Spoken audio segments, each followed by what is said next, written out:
শেখরের সামনে গম্ভীর হয়ে বসে আছে ইকবাল। কিছুক্ষণ আগেই কথা কাটাকাটি হলো দুজনের। ইকবাল এক পর্যায়ে জিজ্ঞেস করল, নিজের বউকে এখানে আনাটা কি খুব দরকার ছিল? বউই তো, ঘরেই রাখতি। শেখর মদের গ্লাসে মুখ ডুবিয়ে বলল, কিসের বউ? কোনো বউটাও হয় না আমারও। ওরে আমি বিয়েই করেছি এখানে আনার জন্য। মেয়েটাকে ছেড়ে দেওয়া হোক। শেখর চকিতে রক্তাক্ত চোখে তাকালো। ছেড়ে দেওয়া হোক মানে? ছেড়ে দেওয়ার জন্য নিয়ে এসেছি নাকি আমি এখানে? একটা মেয়েকে ছেড়ে দিলে খুব অসুবিধা হবে বলে তো মনে হয় না আমার। এই বিষয়ে আমি কোনো কথা তোর সাথে বলতে রাজি নই। আমার জিনিস আমি কিভাবে সামলাবো তার সবটা আমি ঠিক করব, তুই না। বেশ, তাহলে আসছি। শেখর চলে গেল। পূর্ণার মেয়েটাকে কোলে নিয়ে বসে আছে প্রেমা। কেমন মা মা লাগে নিজেকে। পূর্ণা পিটারে দুধ পড়ছে, বুক থেকে খুব একটা দুধ নামে না, যার জন্য তোলা দুধ খাওয়াতে হয়। পূর্ণা ফিটারে গরম দুধ ঢালতে ঢালতে বলল, আচ্ছা প্রেমা, তুমি শেখরের কী দেখে বিয়ে করেছিলে? না মানে এত বছর ধরে সংসার কিভাবে করলে? প্রেমা দীর্ঘশ্বাস ফেলল এই কথা শুনে। কেউ কি জেনে এমন লোককে বিয়ে করে? অপারক হয়ে করতে হলো বিয়েটা। অপারক হয়ে মানে? অল্প বয়সে একজনের প্রেমে পড়েছিলাম আমি। সে ছিল আবার শেখরদের প্রতিদ্বন্দ্বী। শেখর সেটাই সহ্য করতে পারেনি। আমার সাথে খারাপ আচরণ করেছিল বলে সুলেমান তাকে মেরেছিল। সেই ক্ষোভে আমার অসহায়ত্বের সুযোগ নিয়ে আমাকে শেখরকে বিয়ে করতে এক প্রকার বাধ্য করা হয়। সুলেমান? উনি তোমার প্রেমিক? হুম। তারপর কি হলো? আমার আম্মা ক্যান্সারের রোগী ছিল। বাবা আমাদের তেমন দেখতো না। একই বাড়িতে থাকতাম, কিন্তু আম্মার চিকিৎসার কোনো খরচ তিনি দিতে চাইতেন না। একদিন আমার শরীরের অবস্থা খুব খারাপ হলো। হসপিটালে নিলাম। ডক্টর জানালো অনেক টাকা লাগবে, টাকা দিলেই চিকিৎসা শুরু করবেন। সুলেমান তখন দেশের বাইরে ছিল। ওর কাছে আমি আমার পরিবারের ভেতরকার কথাবার্তা বলতাম না। যতটা পারতাম আড়াল করতাম। আমি নিজে যতটুকু পারতাম তাই করতাম মায়ের জন্য। সেদিন আর নিজের সামর্থ্য অনুযায়ী করতে না পেরে সুলেমানকে ফোন দিলাম, এই আশায় যে সুলেমান ফোনটা ধরবে। আমি দাঁড় হিসাবে টাকা চাইব। কাজকর্ম করে তারপর না হয় টাকাগুলো শোধ করে দিব। প্রথমবার ফোন ঢুকলো, তারপর আর ফোন ঢুকলো না সুলেমানের ফোনে। বন্ধ বলল ফোন। অথচ গতকাল রাতেই আমাদের কথা হলো। কত কি বলা হলো একে অপরকে। এদিকে আমি দিশে হারায় এত টাকা কোথায় পাবো? আব্বার কাছে গেলাম, রীতিমতো হাতে পায়ে ধরে বললাম ধার হিসাবে দিতে। আব্বা সোজা মানা করে দিলেন, তিনি দিতে পারবেন না টাকা। আমার সেদিন এত অসহায় লাগছিল কি বলবো। রাস্তায় ভিক্ষুকের মতো মানুষের কাছে আমি হাত পাততে শুরু করলাম। কেউ দিল, আবার কেউ দিল না। 200 টাকা হলো, অথচ আমার লাগবে 2 লাখ। আমি হসপিটালে ফিরলাম। দেখলাম আমার আম্মাকে কেবিন থেকে বের করে করিডোরে স্ট্রেচারে শুইয়ে রাখা হয়েছে। আমার আম্মা যন্ত্রণায় কাতরাচ্ছে। আমি দৌড়ে আম্মার শিওরের কাছে বসে আম্মার যন্ত্রণা দেখিয়ে সেদিন ফুটতে লাগলাম। সেদিন বোধহয় পৃথিবীর সবচেয়ে অসহায় ব্যক্তি ছিলাম আমি প্রেমা। মায়ের জন্য কিচ্ছু করতে পারছিলাম না। সারাটা রাত আমি আমার মায়ের যন্ত্রণার কাতরানোর মুখটা দেখেই পার করলাম। সেই রাতে না হলেও 1000 বার আমি ফোন করেছিলাম সুলেমানকে। সুলেমানের ফোন সেই যে বন্ধ তো বন্ধই, আর খুলল না। সকালে দেখলাম শেখর আসলো হসপিটালে। এসে আমার করুণ অবস্থা দেখে বলল সে দিবে টাকা। আমার মনে তখন সন্দেহ জাগলো না, শুধু মাথায় ঘুরল আমার আম্মা এবার তাহলে বাঁচবে যন্ত্রণা থেকে। আমি যেন একটু আশার আলো দেখতে পেলাম, কিন্তু সে আশার আলো খুব বেশি সময় ক্ষণস্থায়ী হলো না। শেখর শর্ত জড়ি দিল, সে টাকা দিবে এক শর্তে, আমাকে তাকে বিয়ে করতে হবে। আমার মাথায় যেন তখন আকাশ ভেঙে পড়ল। এই কথাটা শুনে মনে পড়ল সে একটা অমানুষ, তাকে বিয়ে করব আমি। আর তাছাড়া আমি সুলেমানকে কথা দিয়েছিলাম, সুলেমান ফিরলে আমার সুলেমানের সাথে বিয়ে হবে। আমি এ শর্ত শোনার সাথে সাথেই বলে দেই যে আমার টাকা লাগবে না। আমি ফের সুলেমানকে আবারও ফোন করি, এবারও বন্ধ। এদিকে আম্মার আহাজারি। আমি ঠিক ভুল বুঝতে পারছিলাম না। আমাকে যে তখন কেউ একটু এসে মাথায় হাত বুলিয়ে বলবে, চিন্তা করো না আমি তো আছি, তেমন একটা মানুষও আমার ছিল না। যখন বয়স বা কত আমার, হয়তো 19-20 হবে।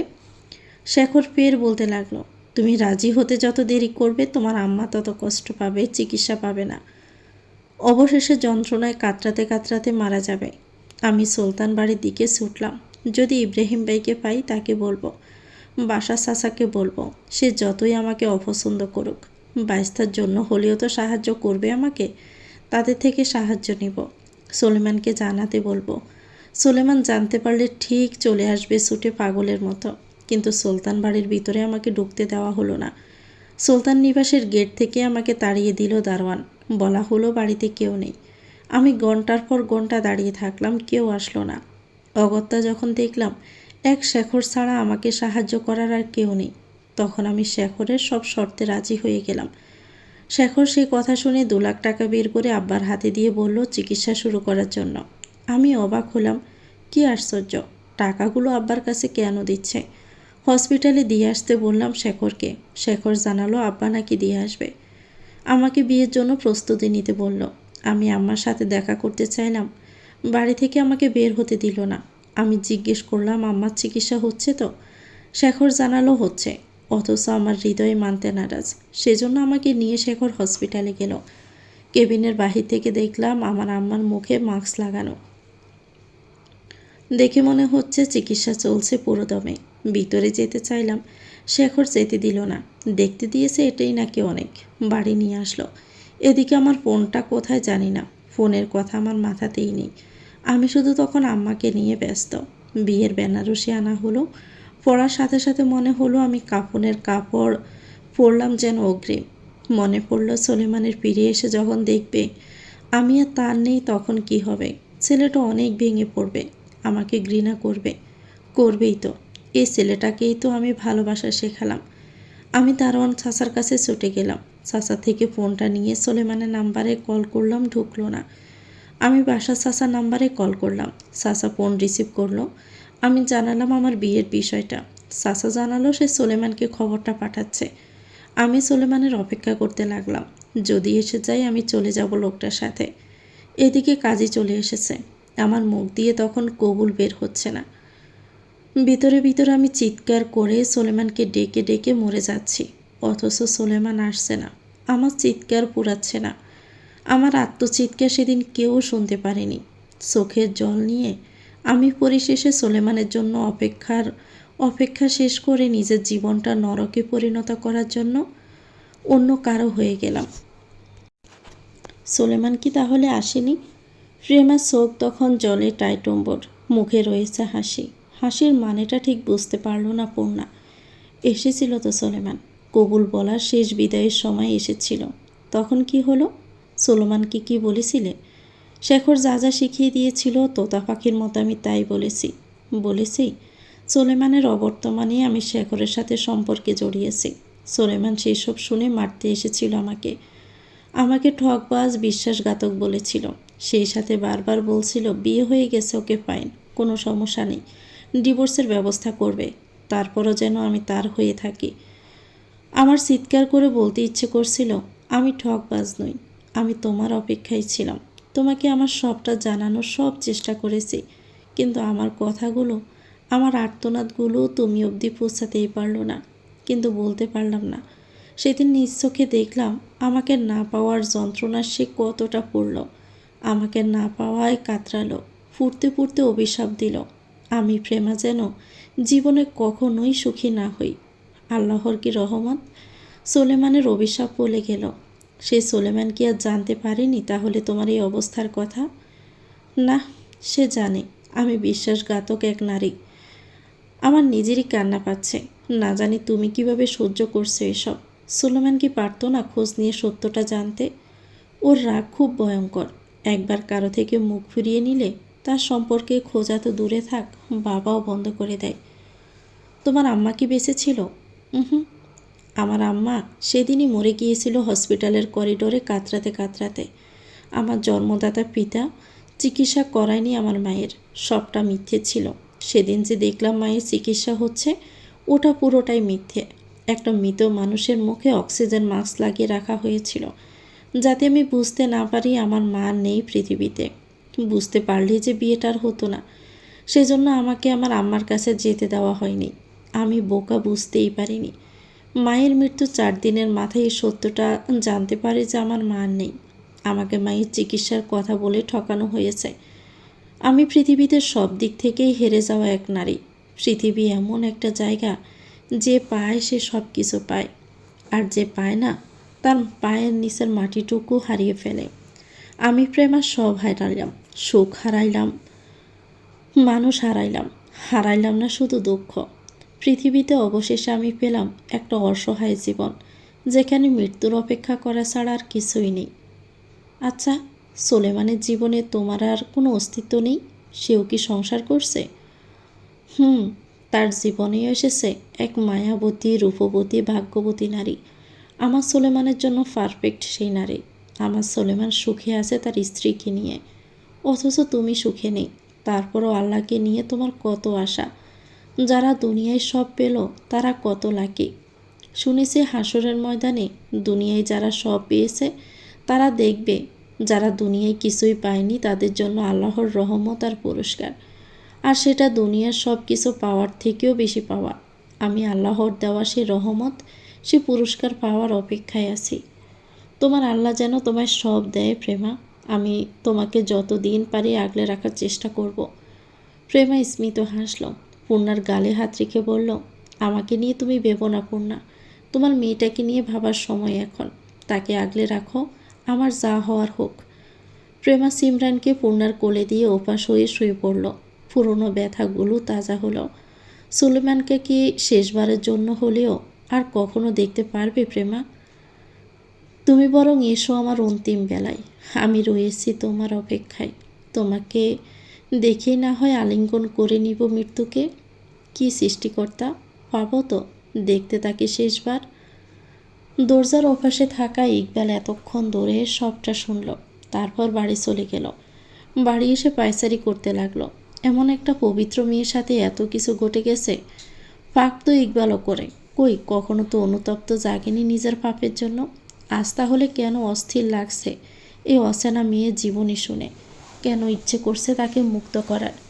তাকে মুক্ত করা যে সহজ নয়, মৃত্যু যে তাহলে অনিবার্য। ইকবাল থম মেরে বসে থেকে একটা সিদ্ধান্তে অটল হলো। বিড়বিড় করে আকাশের দিকে তাকিয়ে বলল, পাপ করে মানুষ পাপে অভ্যস্ত হয়ে যায়। মনুষ্যত্ব তখন কুত্তার পেটে থাকে। কিন্তু আজ আপনার দিকে তাকাতেই হঠাৎ করে পাপটা খুব ভারী লাগলো আমার প্রেমা। মনুষ্যত্ব জাগলো বোধ হয়। আপনাকে বাঁচানোর লোভ হয়েছে, সেজন্য আমি আপনাকে বাঁচাবো। আমার জান প্রাণ দিয়ে হলেও আমি আপনাকে বাঁচাবো। আপনাকে বাঁচাতে না পারলে আমার বেঁচে থাকাটাই যে আরেকটা পাপ হবে। এজওয়ান আজকাল খুব দেরি করে বাড়ি ফিরে। এই যে মাহি অপেক্ষা করছে এজওয়ানের। বাসার সুলতান বলেছে ছেলের খোঁজ রাখতে, একটু যেন ভালো বউ হওয়ার চেষ্টা করে। এজওয়ানের ফোনে ফোন করলো, দুবার কেটে গেল। মাহি ফের ভিডিও কল করলো। এজওয়ান রিসিভ করে টেবিলের সামনে রেখে দিল, কানে ব্লুটুথ গুঁজে। মাহি দেখলো এজওয়ান বারে আর মেয়েদের সাথে নাচছে, আর সেটা এজওয়ান এভাবে দেখাচ্ছে।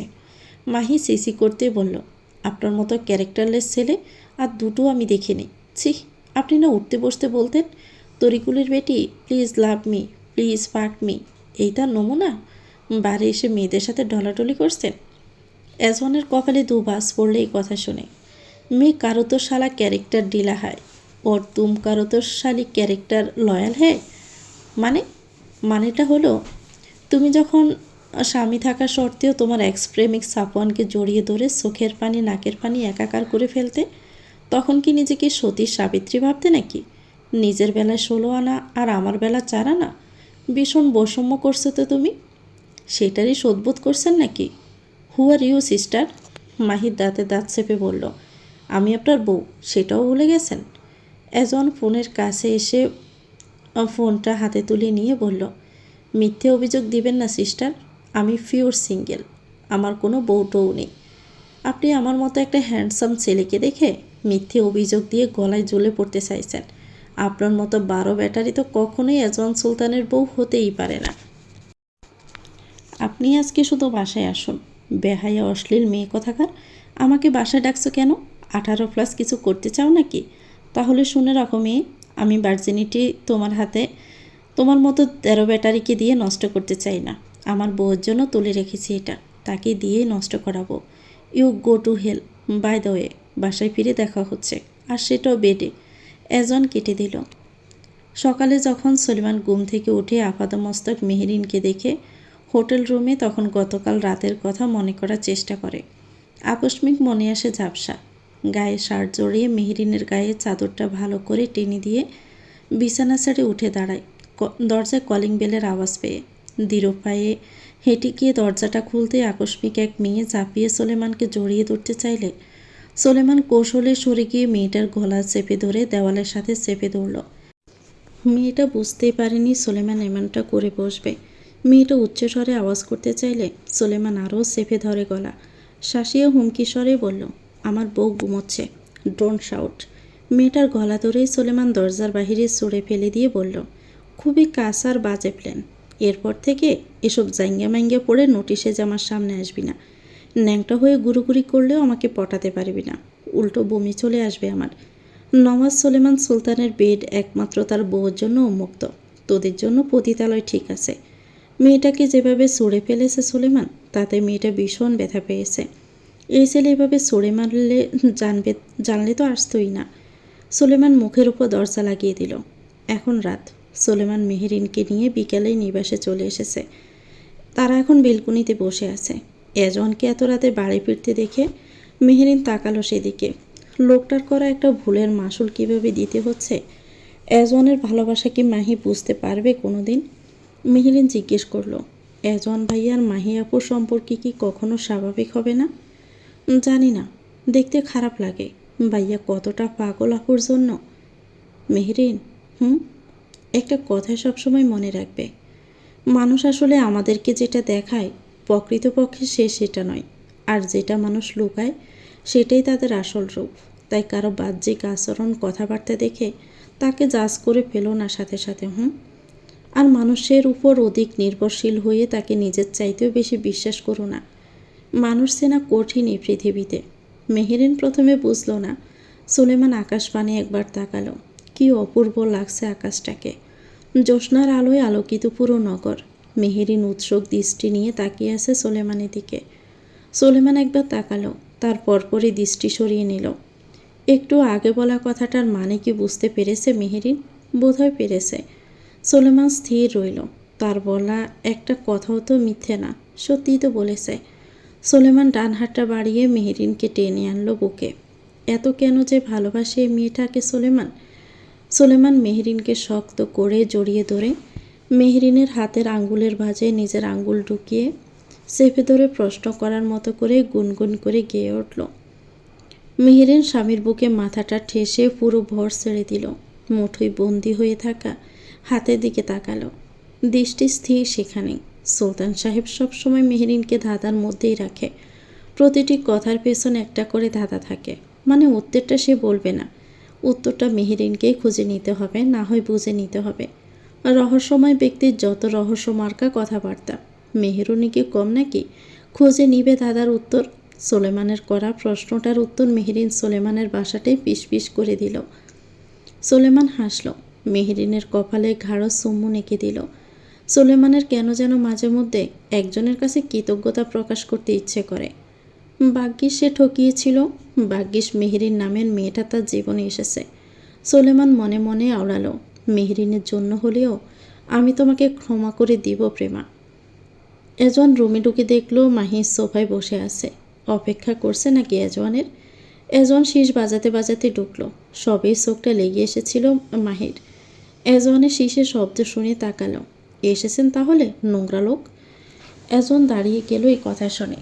আমি নোংরা লোক মানে? সরি, লম্পট হবে। পর হোয়াই? ভেবে দেখলাম। আচ্ছা, তুমি আমার সাথে এমন বৈষম্য করো কেন? এটা কিন্তু খুবই খারাপ একটা কাজ। কি বৈষম্য করেছি আমি আপনার সাথে? এই যে তুমি স্বামী ছাড়া পরপুরুষের সাথে ঢলাঢলি করলে কোনো দোষ হয় না, আর আমি মেয়েদের সাথে একটু নাচলে যত দোষ। মাহি উঠে দাঁড়িয়ে বলল, পিটার ফাঁসা নিজেরটা নিজে কেউ দেখতে পারে? এজন ঠোঁটে তর্জনী আঙ্গুল ঠেকিয়ে চিন্তিত হয়ে বলল, নিজের দোষ দেখতে হলে কি নিজের পিঠ আর পাশা দেখাটা বাধ্যতামূলক? অবশ্যই। এজনের রাগ হলো। কোন শালার বেটারা এসব ফাদার ফাকিং কথাবার্তা বলেছে তোমাকে? সব লোকেই বলে। নিজের দোষ দেখার জন্য যদি নিজের পাশা দেখা বাধ্যতামূলক হয়ে থাকে, তাহলে আসুন আপনার পাশা ও পিঠ আপনারটা আপনাকে দেখানোর ব্যবস্থা করি। তাহলে যদি একটু নিজের দোষগুলো দেখতে পান আর কি। মাহি জিজ্ঞেস করলো, কিভাবে? এজন মাহিকে টেনে আয়নার দিকে ঠেলে দিয়ে বলল, আয়নার সামনে দাঁড়াইয়া আয়নার দিকে তাকা তুই। তোর দোষ তোর পাশা তুই দুইটাই দেখতে পাবি। এতেও যদি দেখতে না পারিস পাশার পিঠ, তাহলে আমি ছবি তুলে দিব তোর পিঠ আর পাশার, তারপর তোকে দেখাবো। এরপরও যদি নিজের দোষ তুই অস্বীকার করিস, তাহলে হামান দিস্তা দিয়ে তোকে পিষে মারবো আমি তরিকুলের বেটি। আসছে দোষের সাথে পাশার পিঠের তুলনা দিতে, এক কেড়ে পাশা কেটে হাতে ধরাই দিব। মাহি হতবিব্বল হয়ে গেল এজনের এমন কথা শুনে। পরের দিন পতিতালয়ে আসলো ইকবাল। প্রেমার সাথে তার কথা বলাটা জরুরি, সেজন্য পূর্ণাকে ডেকে বলল কথা বলবে। পূর্ণা জানালো প্রেমা জোহরের নামাজ আদায় করছে। ইকবাল দরজার বাহিরে অপেক্ষা করল। প্রেমার নামাজ শেষ হতে পূর্ণা জানালো ইকবাল তার সাথে কথা বলবে। কথাটা শুনে অনেক অবাক হলো প্রেমা। ইকবাল কি এমন কোনো কথা বলবে তাকে? দরজার কাছে এসে দাঁড়ালো। ইকবাল সালাম দিল। প্রেমা সালামের জবাব দিয়ে বলল, কিছু বলবেন? ইকবাল ছোট একটা ছুরি দিল প্রেমার দিকে বাড়িয়ে। তারপর বলল, এটা সব সময় কাছে রাখবেন, কেউ আসলে সোজা মেরে ফেলবেন, বাকিটা আমি সামলে নেব।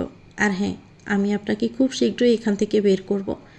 প্রেমা ছুরিটার দিকে তাকালো। তাকে একা কেন বের করবে? প্রেমা তো একা মুক্ত হবে না, হলে এখানকার সব মেয়েকে মুক্ত করবে। প্রেমাও বুঝতে পেরেছে এখানকার সব মেয়ে মুক্তভাবে বাঁচতে চায়। আপনি আমাকে সাহায্য করবেন কেন? কোনো স্বার্থ লুকিয়ে আছে এখানে? স্বার্থ তো অবশ্যই লুকিয়ে আছে। কি সেটা বলুন, সময় হলেই বলবো। আপনাকে বিশ্বাস করতে পারছি না। আমাকে একা কেন বের করবেন? উদ্দেশ্য কি আপনার? বের করলে সব মেয়েকে বের করুন। ইকবালের কপালে বাজ পড়ল। আমি আপনার দায়িত্ব নিয়েছি, বাকিদের না।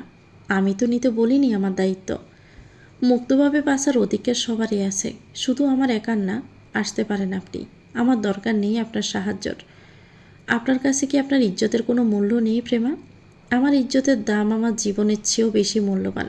তাহলে বিতুর মতো ভয়ে আমি একা নিজের ইজ্জত বাঁচানোর জন্য পালিয়ে যাব? অন্যদের কি হবে? ওরা বেছে দিয়েছে ওদের ইজ্জত, ভুল জোর করে বেচানো হয়েছে। আপনি তাহলে পালাবেন না? সবাইকে সাথে করেই আমি পালাবো। প্রেমা চলে গেল। ইকবাল মাথার চুলগুলো চেপে ধরল। আসলো একজনকে বাঁচাতে, আর ম্যাডাম বাকি সবার লিস্টে ধরিয়ে দিল। ওনাকে বাঁচাতে গেলেই তো শরীরে রক্ত জড়াতে হবে। এখন সবাইকে বাঁচাতে গেলে আর কি কি জড়াতে হতে পারে? যৌনপল্লীতে বছরে 2-3 দিন আয়োজন করা হয় নির্বাচনের রাত নামের এক আয়োজনের। এই দিনে পল্লীর মেয়েগুলো নতুন পোশাক, অলংকার, আলতা, কড়া পারফিউমে সাজায় নিজেকে। ভিন্ন ভিন্ন নতুন খদ্দেরদের মুখ দেখা যায়। তারা চড়া দামে নারী বাছাই করে, তারপর সারা রাত বদ্ধ করে দেহ সুস্থ থাকে। এবারও এই আয়োজন করা হবে। এই আয়োজনেই শেখরের প্ল্যান আছে প্রেমাকেও নিয়ে আসবে। পুরো দমে কাজ চলছে ভিতরে। নানান রঙের লাইটিং, সারা রাত শরীর গরম করার জন্য দেশি বিদেশি দামি দামি মদের বোতল। অনেক টাকাই খরচ করেছে এজন্য শেখর। সব টাকা তো উসুল করতেই হবে। সেজন্য প্রেমাকে ভালো ভালো খাবার দিতে বলা হলো। প্রেমা তখনও জানে না আগামীকাল কি হবে। সে তো সারা রাত ধরে ভাবছে কি করে এখান থেকে বের হতে পারবে। ঠিক তখনই পূর্ণা আসলো খাবারের প্লেট নিয়ে। শেখর পাঠিয়েছে। প্রেমা প্লেটে সব নিজের পছন্দের খাবার দেখে একটু অবাকই হলো। পূর্ণা বিছানায় খাবারটা রেখে বলল, খেয়ে নাও। বাহির থেকে আইটেম গানের শব্দ শোনা যাচ্ছে। প্রেমা জিজ্ঞেস করলো, আজ কিছু আছে নাকি? আজ না, কাল। কি কালকে? আমাদের চড়া দামে কিনে নিবে রাতের জন্য। প্রেমা চোখ মুখ চমকে উঠল এই কথা শুনে। আর তোমরা সেটা মেনেও নিবে? দেহ হতে পারে আমাদের, কিন্তু সেই দেহ নিয়ে মানা না মানার অধিকার আমাদের নেই। মেয়েগুলো খুব বিরক্ত হয় জানো, পুরো রাত বহু পুরুষের সাথে শুতে হয়। তোমাকেও নাকি পাঠানো হবে। তুমি ইকবাল ভাইয়ের কথা শুনে নাও, আমাদের চিন্তা করিও না। তুমি না হয় আগে মুক্ত হয়ে তারপর আমাদের বাঁচিও। আমি ওনাকে চিনি না পূর্ণা, ওনার ইন্টেনশন কি সেটাও বুঝতে পারছি না। হতেও পারে এটা আরেক চক্রান্ত। শেখরেরই তো বন্ধু। ইকবাল ভাই অমন না, আগেও তো বলেছি উনি ভীষণ ভালো লোক। যদি ভালো লোক কি হতো, তাহলে পতিতালয় কি কাজ ওনার? শেখরের মতো মানুষের সাথে কিসের বন্ধুত্ব? হয়তো সেও বাধ্য হয়ে থাকে। বাহির থেকে তো সবটা বিচার করতে পারি না আমরা। আমরা বাঁচতে চাই প্রেমা, আমার মেয়েটাকে সুন্দর একটা জীবন দিতে চাই। প্রেমা আর কিছু বলল না। পূর্ণা ইকবালকে ডেকে আনলো। ইকবাল ভিতরে ঢুকে প্রেমার সামনে দাঁড়িয়ে বলল, আপনি আমাকে ভরসা করতে পারেন প্রেমা, আল্লাহর কসম। বাজে কোনো ইন্টেনশন আমার নেই। আমি চাই আপনারা বাঁচুন। এই চাওয়াটা আগে কেন চাননি আমি আসার আগে? হয়তো সাহস হয়নি চাওয়ার। আপনাকে দেখে ইচ্ছে জাগলো। কিভাবে পালাবো? চারদিকেই তো প্রহরী। গতকাল সবাই নাচ গানে ব্যস্ত থাকবে। সেই সুযোগে আপনি পেছনের দরজা দিয়ে পালিয়ে যাবেন। আমি পেছনের গেটে দাঁড়িয়ে অপেক্ষা করব। পূর্ণা খুলে দিবে গেটটা। পূর্ণা কিভাবে খুলবে তালা? চাবি পাবে কোথায়? আমি দিয়ে রেখেছি ডুপ্লিকেট চাবিটা। আপনি শুধু বেরিয়ে আসবেন, বাকিটা আমি সামলে নিব। আপনাকে আপনার গন্তব্যে পৌঁছে দিয়ে আসব। আর ওরা? তারও ব্যবস্থা করা আছে। এই কান্দাপাড়া পতিতালয়টা আমি ভেঙে দিব। আর কোনো মেয়েকে জোর করে শোষণ করা হবে না। আপনি শুধু ভরসা রাখবেন আমার উপরে। আমি কৃতজ্ঞ থাকব আজীবন আপনার কাছে সাহায্যটুকু করলে। আমি নিজেকে ধন্য মনে করব আপনার কোনো সাহায্য আমি করতে এসেছিলাম বলে। সাবধানে থাকবেন। পূর্ণা দেখে রেখে আসছি। ইকবাল চলে গেল বাসায়। বাসায় ফিরে স্টাডি রুমে ঢুকে একটা মোটা ফাইল, একটা পেন ড্রাইভ আর কিছু ছবি বের করলো, যেগুলো ইকবাল অনেকগুলো দিন ধরে নিজের কাছে রেখেছিল। ভেবেছিল হয়তো কোনো একদিন কাজে লাগবে। শেখের সাথে বিবাদ হতে পারে। বিবাদ হলো ঠিকই, কিন্তু শেখরের বিপক্ষে তাকে যেতেই হবে। প্রেমাকে দেখে ইকবালের কি হলো জানা নেই, কিন্তু মেয়েটাকে সুখী দেখতে ইচ্ছে করছে।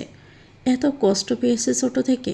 এখন যদি ইকবালের একটা পদক্ষেপে প্রেমার জীবন বদলে যাওয়ার সম্ভাবনা থাকে, তাহলে ক্ষতি কিসের? ইকবাল প্রমাণগুলো একটা ব্যাগে ভরে রাখল। আগামীকাল অনেক বড় একটা ঝড় বইবে তার উপর দিয়ে। মাঝরাতে শেখর ফোন দিল। খুবই স্বাভাবিক ভঙ্গিতে কথা বলল সে শেখরের সাথে। রাতের ডিনারে সবাই যখন খাবার টেবিলে, তখন এজন খাবার খেতে খেতে সোলেমানের উদ্দেশ্যে বলল, ভাইজান, একটা সাহায্য করো আমাকে। সোলেমান খেতে খেতে বলল, কি সাহায্য? আমাকে এ ঢাকা না, এ বাংলাদেশের ভিতরে সবচেয়ে নম্র, ভদ্র, সভ্য দেখতে অপসরা এমন একটা মেয়ে খুঁজে দাও। বাসার সুলতান এই কথা শুনে অতি উৎসাহের সাথেই বলল, বিয়ে করতে চাইছিস? আলহামদুলিল্লাহ, অনেক খুশি আমি এই কথা শুনে বাপ। এতদিনে যে তুই বুঝতে পেরেছিস, সেই জন্য শুকরিয়া আল্লাহর নিকট। মাহি দোতলার করিডোর দিয়ে আসছিল। বাসার সুলতানের এই কথা শুনে তাকালো সেদিকে। বিয়ে করবে নাকি এজন? এজন খাবার খেতে খেতে মাহির দিকে একবার তাকিয়ে বলল, হ্যাঁ, দ্বিতীয় বিয়ে করব। তোমাদের সেবা যত্ন করবে সে। সোলেমান বাঁকা চোখে তাকিয়ে বলল, আমি তো কোনো ঘটক নই যে মেয়ে নিয়ে বসে আছি। তুই চাইবি আর আমি বের করে দিব। সেটাও ঠিক, কোনো ঘটককে বলে দাও খুঁজে দিতে। নম্বর সেন্ড করে দিব, তুই কথা বলে নিস। ওকে। মাহি এসে স্যার টেনে বসলো। সোলেমানের খাওয়া শেষ হতেই সে চলে গেল। মাহিকে দেখে বাসার সুলতান বলল, কিছু মানুষ তো আমার ছেলের মূল্য দিতে জানলো না। সভ্যতা কাকে বলে সেটাও জানে না। এবার নিশ্চয়ই কোনো ভদ্র, সভ্য, মার্জিত মেয়ে আসবে আমার ছেলের বউ হয়ে, মাথায় তুলে রাখবে তাকে। এজন খাবার চিবাতে চিবাতে বলল, কুকুরের পেটে তো আর ঘি হজম হয় না বাবা, তাই অসুবিধা হয়। তবে সমস্যা নেই, তুমি তোমার মনের মতো বৌমা পাবে আশা করি। মাহি শুধু পানি খেয়ে চলে গেল রুমে। এজন খাবার শেষ করে রুমে আসলো। দেখলো মাহি শুয়ে পড়েছে। এজন লাইট নিভিয়ে পাশে শুতে মাহি বলল, আপনি দ্বিতীয় বিয়ে করতে চাচ্ছেন? বেশ তো, করুন, আমি বাধা দিব না। বিয়ে করার আগে আমাকে দয়া করে ডিভোর্সটা দিয়ে নেবেন। এতে করে মামলাও খেতে হবে না, আর পুলিশ স্টেশনেও দৌড়াদৌড়ি করতে হবে না। এজন উল্টো দিকে ঘুরে বলল, জি আপু, আমি দ্বিতীয় বিবাহ করার জন্য মেয়ে দেখছি। আপনাকে তো ভালোবেসে মনের অন্তঃস্থলে জায়গা দিয়ে দেখলাম। আপনি হেগে জাস্ট নষ্ট করে দিলেন আমার ভিতরটা। তার উপর আপনি হচ্ছেন 12 ব্যাটারি। স্বামীকে জীবনেও ভালোবাসেননি। সে স্বামী নিশ্চয়ই সারা জীবন আপনাকে ধুয়ে ধুয়ে পানি খাবে না। সেজন্য দ্বিতীয় বিবাহ করার পরিকল্পনা করছি। আর আপনাকে ডিভোর্স দিব না। টাকা পয়সা তো আর কম নেই আমার। দুটো বউ পালতে তেমন অসুবিধা হবে না আমার। যদি রাতে আমাকে কাছে না পাওয়ার জন্য অসুবিধা হয়, তাহলে দয়া করে একটা মেসেজ পাঠাবেন। আমি আপনার সতীনকে শান্ত করে ঘুম পাড়িয়ে আপনার কাছে চলে আসব ফাঁসা খেলতে। আপনার ভুল ধারণা, আপনি না থাকলে আমার কোনো অসুবিধেই হবে না। না হলে তো আলহামদুলিল্লাহ, দ্বিতীয় বউকে বেশি সময় দিতে পারবো। তুমিও পরকীয়া করতে পারবে খোলামেলা, কেউ তোমাকে বাধা দিবে না। মাহি আজওয়ানের শার্টের কলার চেপে টেনে তার দিকে ঘুরিয়ে বলল, কথায় কথায় পরকীয়া, 12 ব্যাটারি, এসব কী ধরনের কথাবার্তা? হ্যাঁ, আমাকে অপমান করে আপনি কী মজা পান? আপনি জানতেন না আমি সাফওয়ানকে ভালোবাসতাম? জানার পরেও আমায় ব্ল্যাকমেল করে কেন বিয়ে করেছেন? আমার পক্ষে সম্ভব সাফওয়ানকে ভোলা? 4 বছরের ভালোবাসা ছিল সে আমার। বিয়েই তো করতে চাচ্ছিলাম আমরা। আপনাদের নিজেদের দিকটাই বোঝেন, কিন্তু আমার দিকটা কি কখনো দেখেছেন খুঁটিয়ে কেউ? আমার মনের উপর দিয়ে কি যায়? আমি কি চেয়েছিলাম কখনো আপনাকে? চাইনি তো। আপনি নিয়ে এসেছেন। উঠতে বসতে আপনার বাবা আমাকে কথা শোনায়, কিন্তু আপনার দোষের সময় তো উনি কিছুই বলেন না, কারণ আপনি তার ছেলে। আমি তো পরের মেয়ে, আমাকে শুধু মানিয়ে নিতে হবে। তাদের ছেলে দুধের দোয়া তুলসী পাতা। আপনি আমাকে বিয়ে করতেন না, আমার জীবনটা এভাবে নষ্ট হতো না। আর না, আপনার জীবনটাও এমন হতো। আপনার একটা ভুলের জন্য আমাদের কতগুলো জীবন নষ্ট হয়েছে, আপনি কখনো ভেবে দেখেছেন? আপনি শুধু স্বার্থপরের মতো নিজের না পাওয়ার হিসেব কষেছেন। বাকিরাও তো না পাওয়ার যন্ত্রণায় ছটফট করে আপনার মতোই। একজন ছাড়িয়ে নিল মাহি থেকে শার্টটা, তারপর উল্টো ঘুরে বলল, আমার জীবনের সবচেয়ে বড় ভুল হচ্ছে তোমায় বিয়ে করাটা। আমার উচিত হয়নি অন্তত তোমাকে বিয়ে করা। তুমি এখন আমার গলার কাটার মতো বিঁধে গেছো। না পারছি উপড়ে ফেলতে, আর না পারছি গিলে নিতে। বাতাসে ইয়াসিনের বাগানে সবজির গাছ লাগিয়েছিল অনেক দিন আগে। সেই গাছে দুটো কুমড়ো ধরেছে। বাতাসি গায়ে চাদর জড়িয়ে দাঁড়িয়ে সেটাই দেখছিল। স্কুল বন্ধ দিয়েছে 2 দিন। রান্নাবান্না শেষ। ইয়াসিন গোসল করছে। তাদের সম্পর্কের কোনো উন্নতি হয়নি। একজন আশ্রিতর মতোই দেখে ইয়াসিন তাকে। বাতাসিও বোঝে, তবে কিছুই বলে না, বলতে ইচ্ছেও করে না আর। এতিম বাতাসিকে 3 বেলা খেতে দিচ্ছে, পড়তে দিচ্ছে, থাকতে দিচ্ছে, এই তো অনেক। খাওয়ার সময় ডাক দিল বাতাসিকে ইয়াসিন। বাতাসি প্লেটে খাবার বেড়ে দিল। খাবার মুখে দিতে যাবে এমন সময় ইয়াসিনের ফোন কল আসে। Unknown number. ইয়াসিন প্রথমে ফোনটা রিসিভ করলো না। দ্বিতীয়বার কল আসতে ইয়াসিন রিসিভ করলো। ওপাশ থেকে তিন্নি বলল, কেমন আছেন ইয়াসিন? ইয়াসিন মেয়েলি গলা শুনে ব্রু কুঁচকাল। আপনি কি বলছেন? আমি বাতাসির ম্যাম বলছি। ইয়াসিন বাতাসির দিকে তাকালো। বাতাসি ইয়াসিনের দিকেই তাকিয়েছিল। ইয়াসিন তাকাতে চোখ সরিয়ে নেয়। জি ম্যাম, বলুন, কোনো দরকার ছিল? বলুন। দেখা করা যাবে? কেন, ফোনে বলা যাবে না? না, সামনাসামনি বলতে হবে। বিষয়টা কী নিয়ে? বাতাসিকে নিয়ে। বাতাসিকে নিয়ে? সিরিয়াস কিছু? কিছু হয়েছে স্কুলে? সামনাসামনি বললেও বুঝতে পারবেন। ঠিক আছে, কোথায় দেখা করবেন বলুন, আমি চলে আসব। নীলক্ষেত আসুন, আমি বিকেলে ওদিকেই আছি। ঠিক আছে। ইয়াসিন কান থেকে ফোনটা নামিয়ে হাত ধুতে ধুতে বলল, বাতাসি, স্কুলে কিছু হয়েছে? বাতাসি এটো প্লেট নিতে নিতে বলল, কই না তো। তোমার ম্যাম দেখা করতে বলল কেন? কোন ম্যাম? আর কি জন্য? তা তো বললো না। আচ্ছা, আমি দেখা করে জেনে নিব, এখন আসছি। খেয়ে নিও, ফিরতে দেরি হতে পারে। ইয়াসিন চলে গেল। বাতাসি চিন্তায় পড়ে গেল। কোন ম্যাম ফোন দিয়েছিল? বাতাসি তো মনে পড়ছে না সে কিছু করেছে স্কুলে। তাহলে বাতাসিকে একটা বাটন ফোন কিনে দিয়েছিল ইয়াসিন। বাতাসি সেটা নিয়ে তার বান্ধবী রত্নাকে ফোন করলো। জিজ্ঞেস করলো স্কুলে কিছু হয়েছে কিনা, তার বাসাতেও ফোন দিয়েছে কিনা। রত্না না জানালো। বাতাসি সারাদিন এটা ভাবতে ভাবতেই চলে গেছে। দুপুর 11টা বাজে। এজন কোলে ল্যাপটপ নিয়ে বিছানায় আধশোয়া হয়ে কিছু চেক করছিল। এমন সময় হুট করে একটা মেল ঢুকলো তার ইমেইলে। এজন দেখলো মেলবোর্ন থেকে পাঠানো হয়েছে। এজন সেটা ওপেন করলো। এই মাসের শেষের দিকে তাকে অস্ট্রেলিয়া যেতে হবে। এজনকে ইনভাইট করা হয়েছে বিশ্ববিদ্যালয় কর্তৃক একটা অ্যাওয়ার্ড ফাংশনে, যেটার নাম অস্ট্রেলিয়ান অব দ্য ইয়ার। সেখানে দেশের অভ্যন্তরীণ উচ্চ শ্রেণীর বড় বড় গবেষকেরা থাকবে, সাথে বেশ কিছু আন্তর্জাতিক সংস্থাও থাকবে। দেশের সবচেয়ে বেস্ট গবেষকদের তাদের কাজের জন্য অ্যাওয়ার্ড দেওয়া হবে। এজন যদিও এই দিনটার অপেক্ষায় ছোট থেকেই করে এসেছে, কিন্তু আজ যখন তা বাস্তবায়নের পথে, তখন আর আগের মতো ফিল কাজ করছে না। মেইলের উত্তর এজন জানালো, আমি শিওর না, আসতেও পারি, নাও আসতে পারি। অভ্যাসে হয়তো এজনের উত্তরের অপেক্ষাতেই ছিল। এজনের এমন উত্তর পেয়ে আশাহত হয়ে বলল, তোমার আশাটা খুব জরুরি। বিশেষ করে তোমার জন্যই এই অ্যাওয়ার্ড ফাংশনটার আয়োজন করা হয়েছে। আমাদের অস্ট্রেলিয়ার গর্ব তুমি এজন। তুমি জনসমক্ষে আসো। তোমার মতো ইন্টেলিজেন্ট মানুষদের পৃথিবীর সেনা উচিত। তোমার জন্য অনেক অপরচুনিটি অপেক্ষা করছে। স্বয়ং প্রাইম মিনিস্টার স্কট মরিসন আসবেন তোমার সাথে সাক্ষাৎ করার জন্য। তোমার কাজের প্রশংসা শুনেছেন তিনি। সে খুব খুশি তোমার মতো একজন অস্ট্রেলিয়ানকে পেয়ে। আমরা আরও বেশি আশাবাদী, এই বছর তুমি নোবেল পুরস্কারও পেতে যাচ্ছ। এজন কফির মগে চুমুক বসিয়ে বলল, নোবেল পুরস্কার বিক্রি করে কি আমি কোটিপতি হতে পারবো প্রফেসর? তুমি তো এমনিতেই কোটিপতি। আমরা তোমার অপেক্ষায়। তোমার এই সাফল্য দেখে তোমাকে তাদের সাথে কাজ করার জন্য জব অফার করতে চাচ্ছে এক ডিপার্টমেন্ট থেকে। তুমি শুধু দেশে নেই বলেই আগাচ্ছে না। কোন department? ASIO, Australian society intelligence organisation. I am not interested. কী বলো এসব? কত বড় অপরচুনিটি এটা তুমি জানো? এত অপরচুনিটি কামিয়ে কি হবে প্রফেসর? যাই হোক, আমি আসার চেষ্টা করব। আপনি যখন এত করে বলছেন, চেষ্টা না, তোমাকে আসতেই হবে। আমরা তোমার অপেক্ষায় আছি, কিন্তু আশাহত করো না। এজন আর রিপ্লাই দিল না। হাই তুলতে তুলতে ল্যাপটপটা কোল থেকে নামালো। ভীষণ ক্ষুধা লেগেছে। ঘর থেকে বেরিয়ে নিচে আসলো। মেহেরিন তখন রসুনের চোকলা ছিল। আদা রসুন বাটা শেষ হয়ে গেছে। আর তার এমন ম্যাম সাহেব হয়ে বসে থাকতেও ভাল লাগছে না। উর্মিটা মহাদেবপুর গেছে, আসবে সামনের সপ্তাহে। এজন মেহেরিনকে সালাম দিয়ে জিজ্ঞেস করলো, ভাবি মাহি কোথায়? হয়তো বাগানে। এজন বাগানে আসলো। মাহি কথা বলছিল ফোনে। এজন আসতেই কেটে দিল। এজন কাছে এসে বলল, তরিকুলের বেটি, ক্ষুধা লাগছে। মাহি এদিক ওদিক তাকিয়ে বলল, ভাতের প্লেট তো আমি এখানে নিয়ে আসিনি। বেড়ে দাও। কেউ নাই। ভাবি কাজ করছে।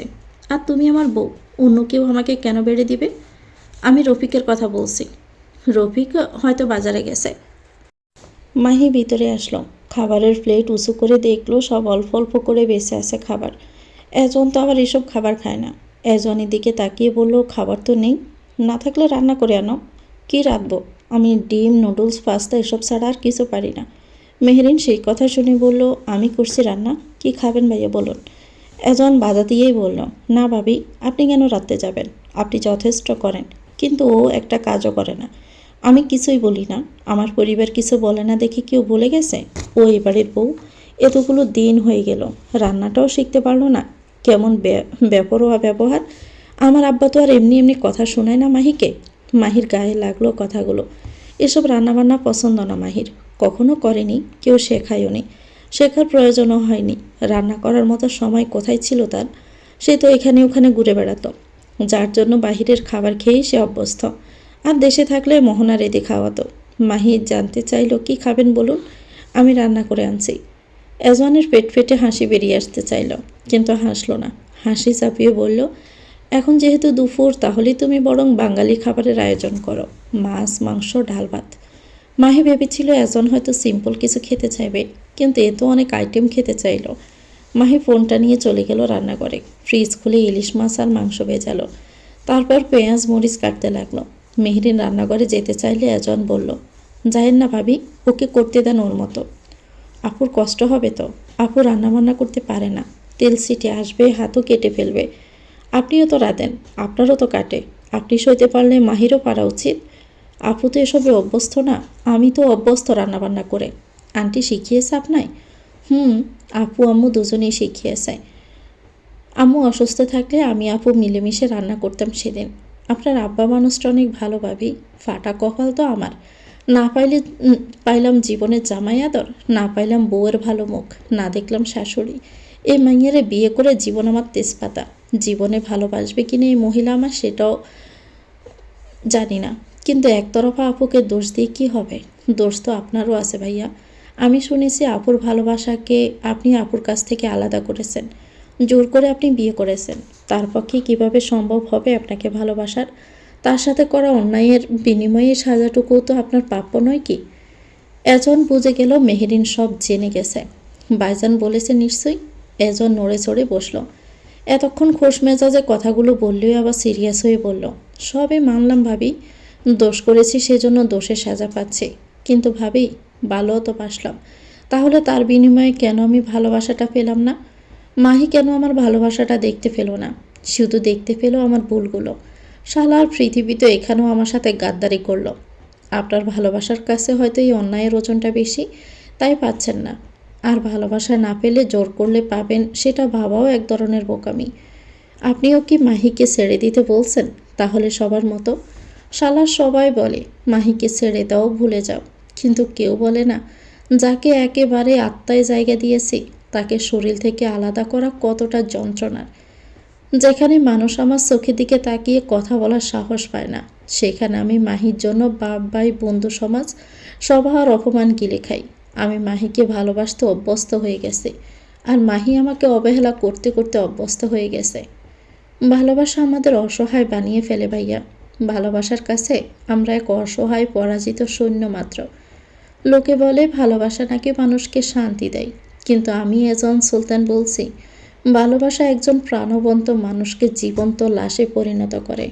ভালোবাসা সবার জন্য সুখ হয়ে আসে না। হয়তো আশা করছি সময়ের সাথে সাথে আপনাদের এই ঝামেলাটা খুব শীঘ্রই মিটে যাবে। এই ঝামেলা মেটার নয় ভাবি, কারণ সময় সব সময় আমার বিপক্ষে অবস্থান করে। মাহি পেঁয়াজ মরিচ কেটে নিয়েছে, তারপর ফোন ইউটিউব অন করে নিল। মাছগুলো ধুয়ে তাতে হলুদ মরিচের গুঁড়া লবণ দিয়ে মাখিয়ে নিল। তারপর কড়াইটা চুলায় দিয়ে তাতে তেল দিল। তেল গরম হতে তাতে মাছগুলো ছেড়ে দিল। মাছ ভাজার সময় তেল ছিটে আসলো মাহির হাতে। মাহি ব্যথায় মৃদু শব্দ করলো, যা রান্নাঘরের বাহিরে আর গেল না। মাহি হাত চেপে ট্যাপ অন করে পানিতে ভিজিয়ে রাখে। ভীষণ জ্বলছে, তবে মাহি নিজেকে বোঝালো এই ব্যথা তেমন কোনো ব্যথাই না মাহি, এর চেয়েও গভীর ব্যথা তুমি সামলে নিয়েছ। মাহি ফের রান্না করায় মনোযোগ দিল। ইউটিউব দেখে দেখে সব কিছু রাঁধল, তবে খাবার খেয়ে দেখেনি স্বাদটা ঠিক আছে কিনা। হয়তো জানা নেই যে চেক করতে হয়। রান্না শেষ হতেই ঠোঁটের কোণে হাসি ফুটল। এই প্রথম এভাবে বাঙালি রান্না করলো, তাও এত আইটেম। খাবারগুলো এক এক করে মাহি টেবিলে আনলো, প্লেটে বেড়ে একজনকে দিল। ভালোই তো ঘ্রাণ বেরিয়েছে। মেহেরিনের মনে পড়লো আদা রসুন বাটা তো নেই, তাহলে এই রান্না কি ভালো লাগবে খেতে? মেহেরিনেরও মনে ছিল না বলতে। রান্নাঘরে এসে দেখলো পুরো রান্নাঘরের অবস্থা খুবই বাজে। ফ্লোরে মশলাপাতি পড়ে আছে। কপালে হাত মেহেরিনের। মাহি খাবারের প্লেটটা বাড়িয়ে দিল। একজন হাত ধুয়ে ভাতের ডাল আর মাংস নিয়ে মাখিয়ে মুখে তুলতেই মুখ শক্ত হয়ে আসলো, চিবোতে পারছে না। এ কি রাচ্ছে মেয়ে? ঝালে মুখ দিয়ে আগুন বের হচ্ছে। আর এত লবণ খাবারে, আর স্বাদ এমন বিষাদ কেন? একজন বেসিনে চলে গেল দৌড়ে, মুখের খাবারগুলো ফেলে দিয়ে গুলি করলো। সামান্য একটা রান্নাই তো ছিল, তারও এই অবস্থা। মাহি এজনকে ভেবে দৌড়ে গিয়ে খাবার ফেলে দিতে দেখে বলল, খাবার ভালো হয়নি? এজন টিস্যু দিয়ে মুখ মুছে বলল, রান্না করার সময় চেক করে দেখেছিলে সব ঠিক আছে কিনা, খাওয়ার উপযোগী কিনা? চেক করে তো দেখিনি, ভিডিওতে যা যা বলেছিল সেম সেম তাই করছিলাম। ভীষণ জঘন্য হয়েছে খাবারগুলো। অতিরিক্ত ঝাল, লবণ আর স্বাদটা জঘন্য। খাবারের যা অবস্থা, রাস্তার কুত্তাও খাবে না। এমন জঘন্য খাবারই প্রথম খেলাম। মেয়ে হয়ে রান্নার যদি এই হাল হয়, তাহলে তো মেয়েদের জন্য তুমি লজ্জার কারণ হয়ে দাঁড়াবে। এজন চলে গেল সিঁড়ি বেয়ে। ক্ষুধা মরে গেছে। মাহি টেবিলে থাকা খাবারগুলোর দিকে তাকালো। হাত পড়িয়ে আগুনের সামনে দাঁড়িয়ে এত কষ্ট করে প্রথম রান্না করলো, আর এজন এভাবে বলল। মন মেজাজ খারাপ হয়ে গেল। নিজেও এগিয়ে এসে টেস্ট করলো। গা গুলিয়ে উঠল। আসলে টেস্টটা জঘন্য। লোকটা দোষ দিয়ে তো কোনো লাভ নেই। মেহেরিন রান্নাঘর পরিষ্কার করে এসে দেখলো মাহি দাঁড়িয়ে আছে, দৃষ্টি টেবিলে থাকা খাবারগুলোর দিকে। মেহেরিন জিজ্ঞেস করলো, আপু, আদা রসুন বাটা তো ছিল না, ওটা ছাড়াই রাঁধলেন? খেতে পেরেছে ভাইয়া? মাহি গাড় বাঁকিয়ে তাকালো। মাথা দুদিকে নাড়িয়ে জানালো, খাইনি। খুবই জঘন্য রান্না করেছি আমি মেহেরিন, মুখে দেওয়ার মতো না। আচ্ছা আপু, সমস্যা নেই, প্রথমবার তো তাই এমন হয়েছে। আমিও প্রথম এমন ভুল করতাম। আমার সব পরিশ্রম বিফলে গেল। আমাকে শেখাবে রান্না? উনি আমাকে অনেক কথা শোনালো। উনি নুডলস খেতে চাইলেও পারতেন, এটা আমি ভালোই রাঁধতে পারি। আচ্ছা শেখাবো। ওনাকে তাহলে এখন কি খেতে দেওয়া যায়? খাবার অর্ডার করি বরং। আমি ঝটপট কিছু একটা বানিয়ে দিচ্ছি। মেহেরিন রান্নাঘরে আসলো। ঝটপট করে আদা রসুন ব্লেন্ড করে ফের রান্না বসালো। মেহেরের রান্না করার সময় মাহিকে সব বলে বলে দিল কখন কতটুকু কি দিতে হয়। মাহি সব মাথায় ঢুকিয়ে নিল। রান্না শেষ হলে মাহি খাবারের প্লেট সাজিয়ে রুমের দিকে যেতে নিলে মেহেরিন পেছন থেকে ডেকে বলল, আপনার থেকে ভাইয়া বেশি কিছু এক্সপেকশন রাখে না আপু। জাস্ট চাই আপনি তাকে একটু বুঝুন, আর 5টা বউয়ের মতো তার সাথে ব্যবহার করুন। সাসার কাছে রোজ বকা খায়। সাসা তাকে বকলে সে চুপচাপ শুনে যায়, কিন্তু সাসা আপনাকে নিয়ে কিছু বললে ভাইয়া আগুন হয়ে যায়। সে কিন্তু আপনাকে সত্যি ভালোবাসে। ভালো না বাসলে আপনারা তো তুচ্ছ তাচ্ছিল্যর পরও সে আপনাকেই সাপোর্ট করতো না। সময় থাকতে মূল্য দিন, হারিয়ে গেলে আফসোস না করতে হয় আবার। মেহেরিন চলে গেল। মাহি খাবারের প্লেট নিয়ে রুমে আসলো। এজওয়ান বিছানার উপর শুয়েছিল। মাহি টি টেবিলে খাবারের প্লেটটা রেখে এজওয়ানকে বলল, উঠুন খেয়ে নিন। এজওয়ান ডাক শুনে মাহির দিকে ঘুরল। কিসের খাবার এটা? আপনার জন্য ফের রান্না করা হয়েছে, উঠুন। এজওয়ান উঠে বসলো। কে তুমি? কে তুমি? না মেহেরিন, আমি শুধু সাহায্য করেছি। এজন তপ্ত শ্বাস পেলে উঠে দাঁড়ালো। এগিয়ে এসে বলল, ক্ষুধা নেই, খাবার রেখে এসো। ক্ষুধা নেই কেন? কষ্ট করে রান্না করা হয়েছে। রেখে আসতে বলছি, রেখে আসো। এত পেশাল তো আমি শুনতে চাইনি। মাহির আগে পুষতে পুষতে খাবার রেখে আসলো রুমে। মাহি রুমে আসার সাথে সাথে এজন টেনে সোফায় বসিয়ে ফার্স্ট এড বক্স থেকে পোড়ার ক্রিম বের করে লাগিয়ে দিতে দিতে বলল, সামান্য রান্না করতে গিয়ে হাতে 14টা বাজিয়ে ফেলছো? এভাবে হয়? দেখো তো পরশা হাতটায় কেমন দাগ বসে গেছে। মাহি মুখ বাঁকালো। আপনার জন্য রান্না করতে গিয়েই তো হলো এই অবস্থা। আমার দোষ কি তাহলে? ওকে ম্যাডাম, ভুল হয়ে গেছে। আর চাইব না আপনার হাতে রান্না খেতে। আমি মেহেরিনি থেকে শিখব রান্না করা। হাত পুড়িয়ে তার দোষ আমার উপর দিতে? থাক বাবা, দরকার নাই। এমনিতেই কম দোষী না আমি। যাই হোক, তোমায় যা বলতে চাচ্ছিলাম। কি? আমাকে অস্ট্রেলিয়ায় যেতে হবে নেক্সট উইকে। তোমাকেও যেতে হবে সাথে। মাহি চমকালো। আমিও? কী জন্য যাবেন? কোনো দরকার? আমি তো অস্ট্রেলিয়ারই ছেলে। আমার সব কিছু তো ওখানে। 2 বছর হতে চললো আমি সেখানে নেই। ফেরা তো উচিত এবার। তাহলে কি আমাকেও ওখানে থাকতে হবে? হিসাব তো তাই বলে। আমার পড়াশোনার কি হবে? আগে বলা উচিত ছিল না? আমি আজই সিদ্ধান্ত নিয়েছি, আর্জেন্ট যেতে হবে আমাকে। তোমার পড়াশোনার বিষয়টা আমি সামলে নিব। মাহি না কিছু বলল না। এজন চলে গেল। তো ভিউয়ার্স, গল্পটির নাম হচ্ছে দাহর সজ্জা। লিখেছেন রায়হা জোবাইর রিপ্তি। এটা গল্পের 34তম পর্ব। পরবর্তী অংশ পেতে চ্যানেলটিকে সাবস্ক্রাইব করে আমাদের সাথে থাকবেন। ভিডিও ভালো লাগলে একটি লাইক দিয়ে দিবেন, কমেন্ট করে জানাবেন কেমন লেগেছে।